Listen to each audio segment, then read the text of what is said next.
Саламатсыздар ма? Видеоға қош келдіңіздер. Видео тақырыбы ВОП врачқа қажет 10 приказ. Бұл видеода мен ВОП врачтар күнделікті жұмыста қолданатын 10 приказ туралы айтатын боламын, және оларда не жазылған, және біз оны қай кезде қолданамыз, солар туралы айтатын боламын. Өзімді қысқаша таныстырып өтетін болсам, есімім Эльнора, ВОП дәрігерімін, және жас ВОПтарға наставникмін. 4 жылдан бері Инстаграмда блог жүргіземін, және осы уақытқа дейін 400-ге жақын ВОПқа ВОП жұмысын нөлден бастап ат-иді үйреттім, және ВОП жұмысы курсының автормын. Жалпы приказдарды бастаудан бұрын, приказ деген не, қысқаша айтатын болсам, ол ережелер. Приказда нақты ережелер жазылған, жұмыстың ережелері. Мысалы, ВОП врачтың өзінің жұмысы бар ғой, пациентті қабылдау, мысалы диспансерлік наблюдение, одан кейін скринингтер жүргізу, мысалы жүкті әйелдерді бақылау деген сияқты жұмыстар бар, иә. Сол жұмыстарды қалай жасау керектігі нақты ол приказда жазылған. Яғни біз приказға сай жұмыс жасаймыз. Мысалы, жүкті әйел неше аптасында учетқа алыну керек, одан кейін ол қандай скринингтер өту керек, мысалы қашан УЗИ-ға түсу керек деген сияқты әрбірінің өзінің ережелері болады, иә, нақты бекітілген. Солардың барлығы бізде приказдарда жазылған, және біз осы приказға сай жұмыс жасауымыз қажет. Және мен осы видеода нақты сіздің жұмысыңызды күнделікті қажет болатын 10 приказды таңдап алдым, және соларға олар не туралы, және ол жерде қандай ережелер жазылғандығы туралы айтатын боламын. Енді ең біріншісі ол 49 және 90 приказдар. Бұл екеуі екі бөлек приказ, бірақ екеуі бір-біріне ұқсас болғандықтан екеуін бірге қосып айтатын боламын. Бұл жерде жалпы Қазақстан Республикасының медициналық санитарлық алғашқы көмек көрсетудің жұмыстарының стандарттары, яғни жалпы ережелері жазылған. Енді былайша айтатын болсақ, медициналық санитарлық алғашқы көмек көрсету орны дегеніміз бұл. Приказ бойынша айтатын болсам, отбасы мүшелері, яғни баладан бастап үлкен адамдарға дейін, денсаулығына байланысты қандай да қажеттілік туындаған кезде, яғни денсаулыққа байланысты қажеттілік дегеніміз ол прививка алу, немесе справка алу, немесе анализ тапсыру, направление алу, немесе порталға салыну керек, немесе больницаға жату, немесе ауырып тұр деген сияқты, немесе бесплатно дәрі алу деген сияқты, кез келген өзінің қажеттілігі бар ғой. Сол қажеттілік болған кезде ең бірінші баратын медициналық мекемені біз медициналық санитарлық алғашқы көмек көрсету орны деп айтатын боламыз. Ал сол медициналық санитарлық алғашқы көмекті бізде ВОП дәрігерлері көрсетеді. Енді бұл приказда жалпы сол медициналық санитарлық алғашқы көмек көрсету ұйымдарының құрылымы туралы, яғни мысалы поликлиника, амбулатория, ФАП, мысалы олар қай кезде құрылады, олардың разницасы қандай, солар туралы айтылған. Сонымен қоса осы ұйымдардың негізгі жұмыстары қандай, одан кейін ВОП врачтың жұмысы қандай жұмыстар атқарады, ал медсестра қандай жұмыстар атқарады. Одан кейін оның жұмыс көрсетудің тәртібі, мысалы пациент сізге кез келген пациент келіп, кез келген ВОПқа кіріп, мысалы приемға кіре алмайды ғой, ол өзінің ережесі болады, және ол ереже осы жерде жазылған. Мысалы әрбір участоктың өзінің врачы болады, яғни әр пациент келген кезде ол өзінің участкасының врачына ғана кіре алады, біріншіден. Екіншіден, ол кірген кезде бірден приемға бара алмайды, ол бірінші регистратураға барып приемға жазылу қажет, алдын ала. Немесе ол звондап жазылуға болады, немесе барып жазылуға болады, немесе өзі приложение арқылы онлайн жазылуға болады деген сияқты ережелер бар. Ол жазылғаннан кейін өзінің уақытында келу керек, және ол бірінші доврачебный кабинетке барады. Доврачебный кабинетте доврачебный медсестраның өзінің жасайтын жұмыстары бар, мысалы температурасын өлшеу, бой салмағын өлшеу деген сияқты, солардың барлық тәртібі осы жерде жазылған. Мысалы ВОП врач приемына пациент кіреді ғой, соны дальше қалай прием жасайды, соның тәртібі жазылған. Мысалы қандай жұмысты медсестра жасайды, ал қайсысын сіз жасайсыз, одан кейін сіздің жұмыс уақытыңыз қанша, және пациентті қабылдау уақытыңыз қанша, неше уақыт сіз поликлиникада приемда отыруыңыз керек, сіз мысалы қашан қайтасыз, одан кейін пациенттер сізді қашан үйіне вызовқа шақырылады, қандай повод обращениемен, яғни пациенттер кез келген обращениемен сізді шақыра алмайды үйіне, ол өзінің нақты бекітілген ережелері бар. Одан кейін қай кезде ВОП барады үйге, ал қай кезде медсестра барады деген сияқты барлық ереже осында жазылған. Егер мен жақында жұмысқа кіремін, бірақ жалпы поликлиникада қандай жұмыстар жасалынады, ВОПтың жұмысы қандай деген сұрақтарыңыз болса, осы приказды оқып шығу керек болады сізге. Сонымен қоса менің парақшамда ВОП врач деген кім, және ол қандай жұмыстар жасайды деген видео бар. Сол видеоны да бір қарап шықсаңыз болады. Енді келесі бізде 37-ші приказ, бұл қазір ең актуальны болып жатқан приказдардың бірі. Жалпы қарапайым айтатын болсақ, бұл қандай? Мысалы, сіз ертең приемға барып отырасыз, иә? Приемға отырған кезде пациент сізге келеді, мысалы, ауырып келеді, немесе направление сұрап келеді, немесе учетта тұрады, және ол бесплатно дәрі алғысы келеді, немесе прививкаға баласын алып келеді деген сияқты, иә? Яғни келген пациенттің барлығы сізге әртүрлі себеппен келеді, және сол келген кезде бізде пациентті біз кмиспен иін жазып приемға жазамыз ғой пациентті, иә? Одан кейін принят пациента деп, мысалы, пациентті қабылдағаннан кейін ол жерде бізде повод обращения және мкб код қоюымызды сұрайды. Және біз сол пациент келген кезде қандай повод обращения таңдаймыз? Мысалы, ол жерде профилактика, иммунопрофилактика бар, немесе заболевание, острое заболевание хронический деген сияқты түрлері бар, немесе травма, немесе жаңағы административный деген өздерінің повод обращениенің түрлері болады. Және сіз жаңа пациенттің келу себебіне байланысты дұрыс повод обращения қоюыңыз керек болады. Және дұрыс мкб код қою, повод обращенияға сай мкб код қоюыңыз керек болады. Мысалы, сіз повод обращенияға профилактика деген таңдап қойып, егер мкб кодқа сіз I20, I11-9 деп, АГ деп диагноз қоятын болсаңыз, онда ол бір-біріне сәйкес келмейді, және ол жерде дефект шығады. Яғни біз қандай себеппен келген пациентке біз қандай повод обращения қоямыз және қандай мкб код қоямыз, оның барлығы осы 37-ші приказы жазылған. Сондықтан сізге жұмысқа кіруден алдын уже осы приказды үйреніп бару керек болады. Себебі егер сіз приемға отырғаннан бастап егер осыдан қате кететін болсаңыз, уже алғашқы пациенттің өзінен дефект шығатын болады. Сондықтан барлығы 37-ші приказы жазылған. Енді келесі 3-ші приказ бізде ол, бұл 4-ші приказ, 174-ші приказ, бұл скринингтер туралы айтылған. Жалпы скрининг деген мен жаңағы ВОП врач кім және қандай жұмыстар жасайды деген жерде толықтай подробно айтқанмын. Қарапайым айтатын болсақ, ауруларды ерте анықтауға бағытталған профилактикалық медициналық диагностикалық іс-шара. Мысалы, онкологиясы жоқ пациенттерді, онкологиясы бар ма жоқ па ертерек анықтау үшін біз осындай скринингтер өткізетін боламыз. Және бұл 174-ші приказда бізде қандай скринингтер бар, скрининг түрлері бар, қай ауруларға байланысты біз скрининг жүргіземіз, және оған сол скринингке жататын нысаналы топтар, мысалы, сүт безінің қатерлі ісігі алдын алуға бағытталған скрининг бар, иә? Оған мысалы бізде 40 жастан бастап өтеді әйелдер. Пациент 40 жасқа толғаннан бастап бірінші рет скринингке келеді. Егер таза шықса, ол 2 жылдан кейін қайтадан келеді. Мысалы, 42 жасында, 44 жасында деген сияқты. Сол ережелер осы приказда жазылған. Сонымен қоса тексерудің көлемі, яғни мысалы сүт безінің қатерлі ісігіне скрининг жүргізген кезде біз пациентке маммография өткіземіз, иә?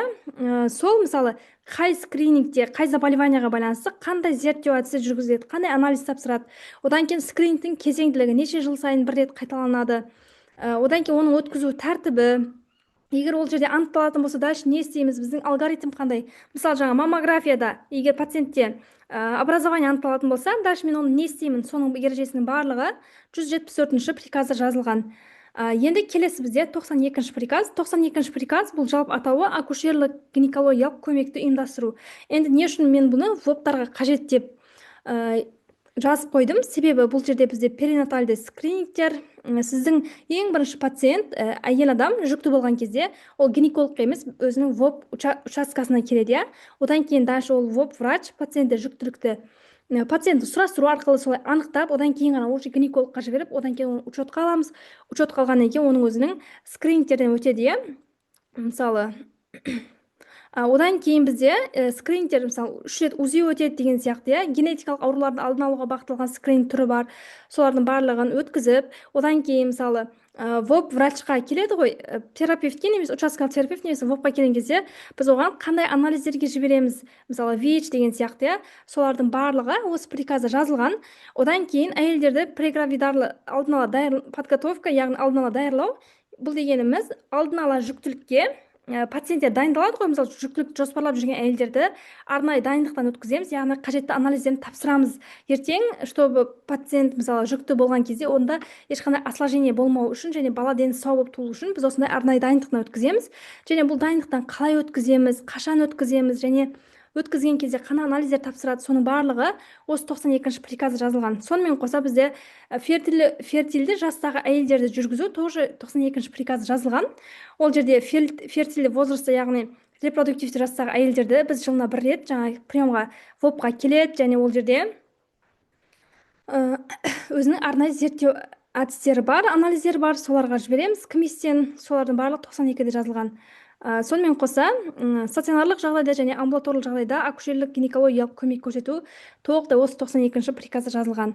Келесі бізде приказ 149-ші приказ. 149-ші приказ, қарапайым айтатын болсақ, ол диспансерный наблюдение. Яғни бізде созылмалы аурулар бар, ол созылмалы аурулар толықтай емделіп кетпейді, және біз оны үнемі бақылаймыз, иә.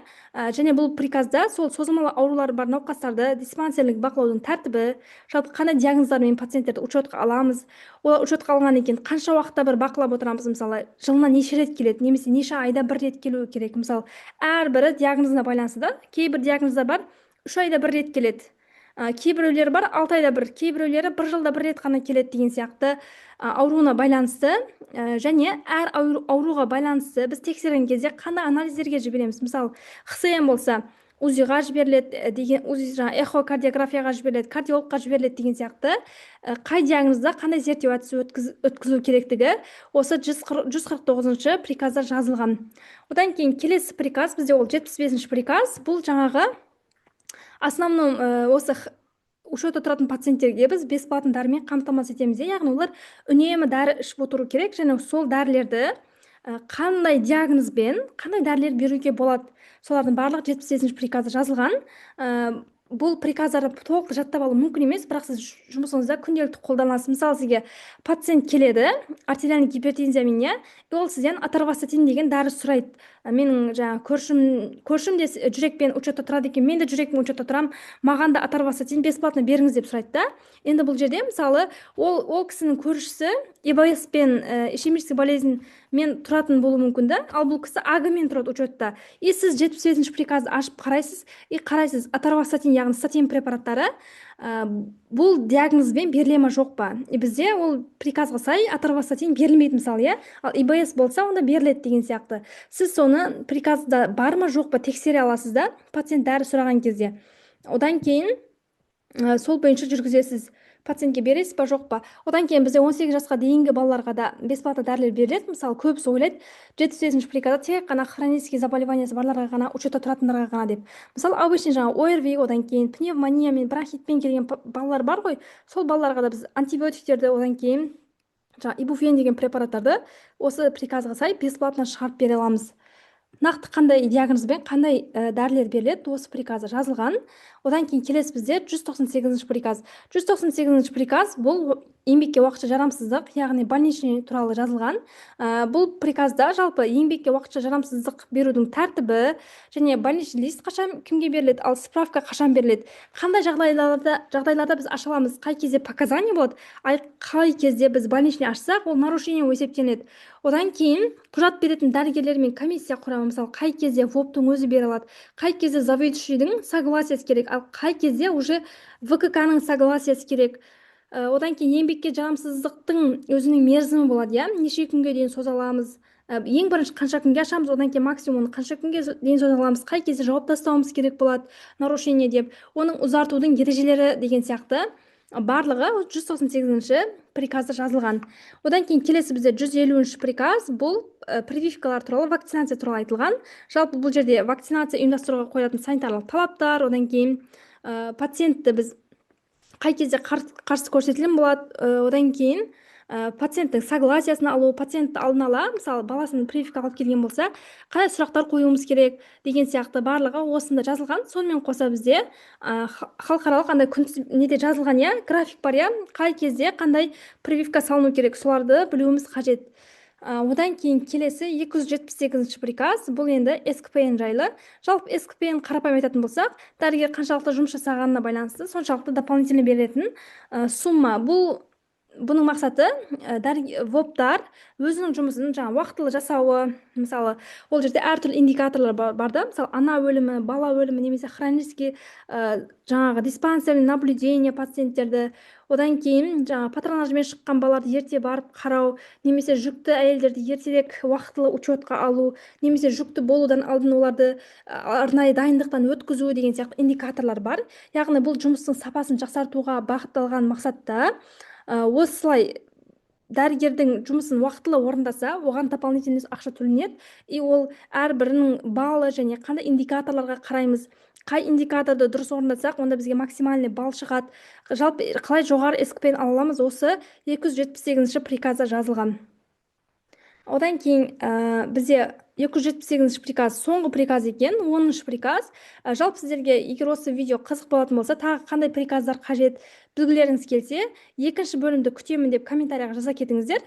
Жалпы осы приказдарды сіз осы приказдарға сай жұмыс жасайтын болсаңыз, яғни осы правиларды сақтайтын болсаңыз, онда сіз дефектсіз, штрафсыз және пациенттің өміріне және өзіңізге зиян келтірмей жұмыс жасай аласыз және максимальный ескпен ала аласыз. Жалпы мен осы приказдарға разборды, одан кейін жұмыс жасауды, кімисті, соның барлығын ВОП жұмысы курсында үйретемін. Жалпы ВОП жұмысы курсы, ВОПтардың жұмысын 0-ден бастап А-до 1 айда үйрететін курс. Жалпы оның ішінде документация, жаңа айтқан приказдар, одан кейін оны біз кімиске қалай енгіземіз, практикада қалай қолданамыз, соның барлығы осында жазылған. Одан кейін документтерді қалай дұрыс толтыру керек. Сонымен қоса екінші бөлім бізде нозология, яғни ВОПтың практикасына келетін 95% аурудың диагностика, лечение дозалары А-до айтылған. Сонымен қоса бізде бонустар бар, дайын шаблондар, одан кейін сізге жұмыста қажет болатын документтер. Сонымен қоса сіздің практикаңызға келетін ең жиі кездесетін аурулардың дайын ем схемасы, мысалы балаларға қандай ем береміз, жүкті болса қандай ем, взрослый болса қандай ем деген сияқты барлығы жазылған бонустар беріледі. Бірақ бізде бұл курсқа потокпен жүргізіледі. Сондықтан, егер сізде келесі потокқа тіркелгім келеді, немесе курс бойынша толықтай информация білгім келеді десеңіз, онда төменде видеоның астында сілтеме қалдырамын. Ол жерде анкета бар. Сол анкетаны толтыру арқылы сіз келесі потокқа алдын ала жазыла аласыз. Яғни сол келесі поток ашылған кезде сізге менеджер хабарласып, сол анкетаны толтырсаңыз, сол жерде номер арқылы сізге менеджер хабарласып, курс туралы толық информация береді және новый поток ашылған кезде сізге алдын ала хабарлайтын болады. Назарларыңызға рахмет. Сонымен қоса, қандай видеолары көргіңіз келеді каналда, сол туралы жаза кетіңіз.